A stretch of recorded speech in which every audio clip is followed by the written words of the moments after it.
આકાશવાણી અમદાવાદ વડોદરા પ્રાદેશિક સમાચાર યશવી મહેતા વાંચે છે. સૌપ્રથમ મુખ્ય સમાચાર. પ્રધાનમંત્રી નરેન્દ્ર મોદીએ દેશના તમામ નાગરિકોને પોષણ અને આરોગ્યની ગેરંટી પૂરી પાડવાના તેમના સરકારના સંકલ્પનો પુનરોચ્ચાર કર્યો. વિકસિત ભારત સંકલ્પ યાત્રાના લાભાર્થીઓ સાથે સંવાદ કર્યો. મુખ્યમંત્રી ભૂપેન્દ્ર પટેલે આજે નવસારી જિલ્લાના વાંસદા ખાતેથી વન સેતુ ચેતના યાત્રાનો પ્રારંભ કરાવ્યો. વડોદરાના મોટના તળાવમાં બોટ ડૂબી જતા 6 લોકોના મોત નીપજ્યા. મુખ્યમંત્રીએ મૃતકોના નિધન પર શોક વ્યક્ત કર્યો છે. અયોધ્યામાં રામ મંદિર પ્રાણ પ્રતિષ્ઠા નિમિત્તે આ મહિનાની 22મીએ બપોરે 2:30 વાગ્યા સુધી કેન્દ્ર સરકારની કચેરીઓ અડધા દિવસ માટે બંધ રહેશે. નર્મદા જિલ્લાની 321 પ્રાથમિક શાળામાં ધોરણ 1 અને 2ના બાળકોને સ્થાનિક બોલીમાં શિક્ષણ આપવા ખાસ મોડ્યુલ બનાવાયું અને રાજ્યભરમાં વિકસિત ભારત સંકલ્પ યાત્રાને વ્યાપક પ્રતિસાદ મળી રહ્યો છે. સમાચાર વિગતવાર. પ્રધાનમંત્રી નરેન્દ્ર મોદીએ આજે દેશના તમામ નાગરિકોને પોષણ અને આરોગ્યની ગેરંટી પૂરી પાડવાના તેમની સરકારના સંકલ્પનો પુનરોચ્ચાર કર્યો હતો. આજે બપોરે વિડીયો કોન્ફરન્સિંગ દ્વારા વિકસિત ભારત સંકલ્પ યાત્રાના લાભાર્થીઓ સાથે વાતચીત કરતા શ્રી મોદીએ કહ્યું કે છેલ્લા 9 વર્ષમાં 25 કરોડથી વધુ લોકો ગરીબીમાંથી બહાર આવ્યા છે. તેમણે કહ્યું કે સરકાર પારદર્શક અને કાર્યક્ષમ શાસન પ્રદાન કરીને ગરીબીને હરાવવા પ્રતિબદ્ધ છે.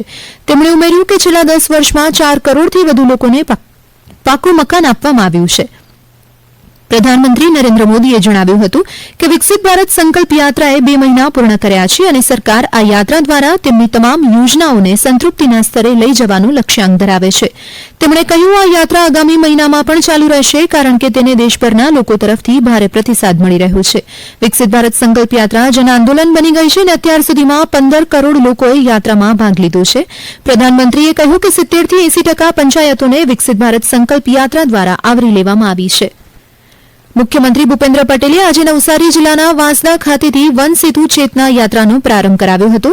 આ પ્રસંગે મુખ્યમંત્રીએ કહ્યું હતું કે વન સેતુ ચેતના યાત્રા વન્યજીવો અને પ્રકૃતિના સંરક્ષણની ચેતના જગાવશે. વનબંધુ વિશ્વબંધુ બને એ માટે રાજ્ય સરકારે વનબંધુ કલ્યાણ યોજના 2.0 હેઠળ 2023-24ના વર્ષમાં 47,000 કરોડ રૂપિયાની જોગવાઈ કરી છે. શ્રી પટેલે જણાવ્યું કે પ્રધાનમંત્રીના વનવાસી કલ્યાણના વિઝનનો લાભ ગુજરાતને છેલ્લા 2 દાયકાથી મળી રહ્યો છે. વડાપ્રધાનશ્રીના વનવાસી કલ્યાણ વિઝનનો લાભ 2 દાયકાથી રાજ્યના વનવાસી આદિવાસીઓને મળી રહ્યો છે. સામાજિક, આર્થિક, શૈક્ષણિક વિકાસની બધી જ સુવિધા મારા વનવાસીઓને મળે. વનવાસી વિશ્વ પ્રવાસી અને વનબંધુ વિશ્વબંધુ બને તેવો વિકાસ તેમના નેતૃત્વમાં આપણે કરી રહ્યા છીએ. આ વન સેતુ ચેતના યાત્રા વિકાસની આવી સતત વહેતી ધારાને વનજન સુધી પહોંચાડવાનું સક્ષમ માધ્યમ બનશે. સમગ્ર આદિવાસી બેલ્ટમાં સર્વગ્રાહી વિકાસની ચેતના સાથે વન પર્યાવરણ જાળવણીની પ્રકૃતિની જતનની ચેતના યાત્રા પણ બનવાની. આ પ્રસંગે ભાજપ પ્રદેશ પ્રમુખ અને સાંસદ સી.આર. પાટીલે જણાવ્યું કે પ્રધાનમંત્રીના નેતૃત્વમાં જનહિતની યોજનાઓનો લાભ લઈ દેશના 25 કરોડ લોકો ગરીબી રેખામાંથી બહાર આવ્યા છે. વનમંત્રી મુળુભાઈ બેરાએ આ તકે જણાવ્યું કે રાજ્ય સરકારે વન અધિકાર અધિનિયમ હેઠળ 1 લાખથી વધુ લાભાર્થીઓને જંગલની જમીન ફાળવણી કરી સનદ આપી છે. આ અવસરે આદિજાતિ વિકાસ શિક્ષણ મંત્રી ડોક્ટર કુબેરભાઈ ડિંડોરે જણાવ્યું હતું કે આદિવાસીઓને વિકાસની મુખ્યધારામાં જોડવા કેન્દ્ર અને રાજ્ય સરકારના પ્રયાસોને સફળતા મળી છે. રાજ્યની આશ્રમ શાળામાં અંદાજિત 2,16 લાખ બાળકો અભ્યાસ કરી રહ્યા છે, જેનો ખર્ચ રાજ્ય સરકાર વહન કરે છે. અમારા નવસારી જિલ્લાના પ્રતિનિધિ અશોક પટેલ જણાવે છે કે અંબાજીથી ઉમરગામ સુધીના આદિજાતિ બેલ્ટમાંથી પસાર થનારી યાત્રા 3 લાખ આદિવાસી બંધુઓને સરકારની સિદ્ધિઓ અને વિકાસ કાર્યોની ઝાંખી કરાવશે, જેમાં 5 દિવસ દરમિયાન 13 જિલ્લાના 51 તાલુકાને આવરી લેવામાં આવશે. અમારા ડાંગ જિલ્લાના પ્રતિનિધિ મુનિરા શેખના જણાવ્યા અનુસાર વઘઈથી ડાંગ જિલ્લામાં પ્રવેશેલી વન સેતુ ચેતના યાત્રાનું પિંપરી, આહવા, સુબીર અને શબરીધામ ખાતે ભવ્ય સ્વાગત કરાયું હતું. ડાંગ જિલ્લાના પ્રભારી મંત્રી કુંવરજી હળપતિએ આ તકે જણાવ્યું હતું કે પ્રધાનમંત્રી નરેન્દ્ર મોદીએ આદિમ જૂથના લોકો માટે 24,000 કરોડ રૂપિયાની બજેટ જોગવાઈ કરી આદિવાસી સમાજની ચિંતા કરી છે. અમારા ભરૂચ જિલ્લાના પ્રતિનિધિ વાહિદ મુશીદીના જણાવ્યા અનુસાર આ યાત્રા આવતીકાલે ભરૂચ જિલ્લાના નેત્રંગ ખાતે પ્રભારી મંત્રી કુંવરજી હળપતિના અધ્યક્ષસ્થાને યોજાશે. વડોદરા શહેરના હરણી વિસ્તારમાં આવેલ મોટના તળાવમાં બોટિંગ કરવા માટે આવેલ ખાનગી શાળાના બાળકોની બોટ ડૂબી જવાની ઘટના બની છે.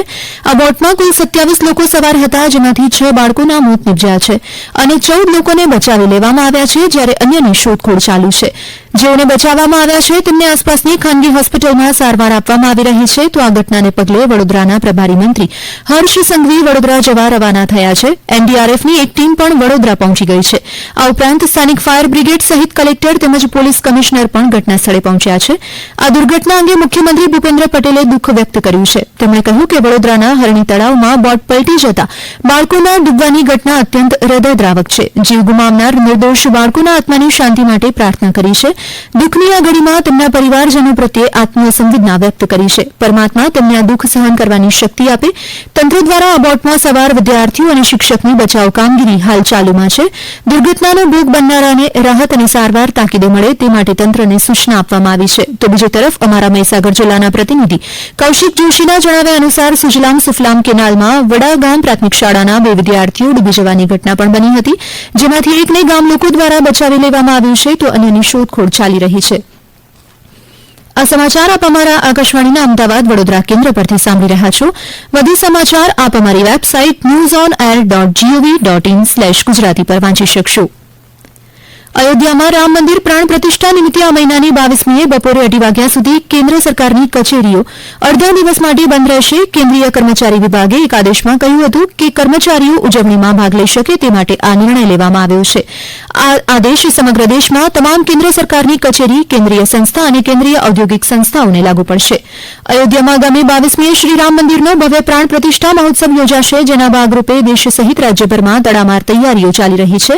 ત્યારે ગુજરાત સાહિત્ય અકાદમી દ્વારા 17 થી 20 તારીખ સુધી ભવ્ય રામસભાનું આયોજન કરવામાં આવ્યું છે, જેમાં રાજ્યના ખ્યાતનામ કલાકારો રામભજન પ્રસ્તુત કરશે. આ સાથે જ નર્મદા જિલ્લાના રાજપીપળામાં આવેલ 210 વર્ષ જૂના પૌરાણિક રામ મંદિરમાં રામોત્સવની તૈયારીઓ ચાલી રહી છે. અમારા નર્મદા જિલ્લાના પ્રતિનિધિ દીપક જગતાપ જણાવે છે કે રાજપીપળા શહેરના 5000 ઘરમાં દીવા પ્રગટે તે માટે એક દંપતી વિનામૂલ્યે દીવડાનું વિતરણ કરી રહ્યું છે. તો રામ મંદિર પ્રાણ પ્રતિષ્ઠાના ભાગરૂપે ભાવનગરની સ્વામી વિવેકાનંદ હોમિયોપેથિક હોસ્પિટલ ખાતે આવતીકાલથી 4 દિવસ નિઃશુલ્ક નિદાન કેમ્પ યોજાશે. આ ઉપરાંત પાટણની હેમચંદ્રાચાર્ય ઉત્તર ગુજરાત યુનિવર્સિટી દ્વારા પણ વિવિધ કાર્યક્રમનું આયોજન થયું છે. રાજ્ય સહિત દેશભરના નાના મોટા મંદિરમાં સ્વચ્છતા અભિયાન અંતર્ગત સાફ સફાઈ ઝુંબેશ પણ હાથ ધરાઈ છે, જે અંતર્ગત મુખ્યમંત્રી ભૂપેન્દ્ર પટેલે નવસારીના ઉનાઈ માતાના મંદિર પરિસરમાં સાફ સફાઈ અભિયાન હાથ ધર્યું હતું. અમારા પંચમહાલના પ્રતિનિધિ વિપુલ પુરોહિતના જણાવ્યા અનુસાર પવિત્ર યાત્રાધામ પાવાગઢ ખાતે પણ સ્વચ્છતા ઝુંબેશ હાથ ધરાઈ હતી. નર્મદા જિલ્લાના ડીડીયાપાડાની 215 અને સાગબારાની 106 મળી કુલ 321 પ્રાથમિક શાળામાં ધોરણ 1 અને 2ના બાળકોને સ્થાનિક બોલીમાં શિક્ષણ આપવા ખાસ મોડ્યુલ બનાવવામાં આવ્યું છે. આંબુડી અને દિહવાલી બોલીના જાણકાર 31 શિક્ષકો દ્વારા 3000 કરતાં વધુ શબ્દોનું મોડ્યુલ તૈયાર કરી બહારના જિલ્લાઓના શિક્ષકોને તાલીમ આપવામાં આવી રહી છે. તો આ મોડ્યુલમાં વ્યવહારિક વાતચીત, પ્રાર્થના, ભોજન અને આરોગ્ય, રમતગમતના મેદાન સંબંધિત સૂચનાઓ, વાલી સાથેની વાતચીત સહિતની બાબતો આંબુડી દિહવાલી બોલીમાં અનુવાદિત કરવામાં આવી છે. ઉલ્લેખનીય છે કે ડેડિયાપાડા તાલુકાના 160 જેટલા શિક્ષકોને આંબુડી બોલી અને સાગબારા તાલુકાના 82 જેટલા શિક્ષકોને દિહવાલી બોલીની તાલીમ આપવામાં આવી છે. રાજ્યમાં વિકસિત ભારત સંકલ્પ યાત્રાને વ્યાપક જન પ્રતિસાદ મળી રહ્યો છે. નાગરિકો ઘર આંગણે સરકારી યોજનાના લાભોથી લાભાન્વિત થઈ રહ્યા છે. આણંદ જિલ્લાના બોરસદ તાલુકાના વહેરા ગામે કેન્દ્રીય નાણાં રાજ્યમંત્રી ભાગવત કરાડની વિશેષ ઉપસ્થિતિમાં વિકસિત ભારત સંકલ્પ યાત્રા યોજાઈ ગઈ. આ પ્રસંગે તેમણે જણાવ્યું કે કેન્દ્ર સરકારની વિવિધ 17 જેટલી યોજનાના લાભ ગરીબો સુધી પહોંચાડવામાં આવી રહ્યા છે. આ કાર્યક્રમ અંતર્ગત આણંદની NS પટેલ આર્ટ્સ કોલેજ ખાતેથી ભાજપ પ્રદેશ પ્રમુખ CR પાટીલે 3000થી વધુ વિદ્યાર્થીઓની મહારેલીને પ્રસ્થાન કરાવ્યું. વડોદરા જિલ્લાના 532 ગામમાં વિકસિત ભારત સંકલ્પ યાત્રાનું પરિભ્રમણ પૂર્ણ થયું છે. મહેસાણા જિલ્લામાં વિજાપુર તાલુકાના કણભા ગામે પૂર્વ ધારાસભ્ય રમણભાઈ પટેલના અધ્યક્ષસ્થાને વિકસિત ભારત સંકલ્પ યાત્રાનો કાર્યક્રમ યોજાયો. તો મોરબીના વાંકાનેર તાલુકાના રસિકગઢ ગામે ગ્રામજનો દ્વારા સંકલ્પ યાત્રા રથનું સ્વાગત કરાયું હતું. ઉપરાષ્ટ્રપતિ જગદીપ ધનખડ આવતીકાલે ગુજરાતની 1 દિવસીય મુલાકાતે આવશે. તેમની મુલાકાત દરમિયાન શ્રી ધનખડ ગુજરાત યુનિવર્સિટીના 72મા વાર્ષિક દીક્ષાંત સમારોહમાં મુખ્ય અતિથિ તરીકે હાજર રહેશે. અંતમાં મુખ્ય સમાચાર ફરી એકવાર. પ્રધાનમંત્રી નરેન્દ્ર મોદીએ દેશના તમામ નાગરિકોને પોષણ અને આરોગ્યની ગેરંટી પૂરી પાડવાના તેમની સરકારના સંકલ્પનો પુનરોચ્ચાર કર્યો. વિકસિત ભારત સંકલ્પ યાત્રાના લાભાર્થીઓ સાથે તેઓએ સંવાદ કર્યો. મુખ્યમંત્રી ભૂપેન્દ્ર પટેલ આજે નવસારી જિલ્લાના વાંસદા ખાતેથી વનસેતુ ચેતના યાત્રાનો પ્રારંભ કરાવ્યો. વડોદરાના મોટનાથ તળાવમાં બોટ ડૂબી જતા 6 લોકોના મોત નીપજ્યા છે. મુખ્યમંત્રીએ મૃતકના નિધન પર શોક વ્યક્ત કર્યો. અયોધ્યામાં રામ મંદિર પ્રાણ પ્રતિષ્ઠા મહોત્સવ નિમિત્તે આ મહિનાની 22મીએ બપોરે 2:30 વાગ્યા સુધી કેન્દ્ર સરકારની કચેરીઓ અડધા દિવસ માટે બંધ રહેશે. નર્મદા જિલ્લાની 321 પ્રાથમિક શાળામાં ધોરણ 1 અને 2ના બાળકોને સ્થાનિક બોલીમાં શિક્ષણ આપવા ખાસ મોડ્યુલ બનાવાયું છે. અને રાજ્યભરમાં વિકસિત ભારત સંકલ્પ યાત્રાને વ્યાપક પ્રતિસાદ મળી રહ્યો છે. આ સાથે જ આકાશવાણીના અમદાવાદ વડોદરા કેન્દ્ર પરથી પ્રાદેશિક સમાચાર પૂરા થયા.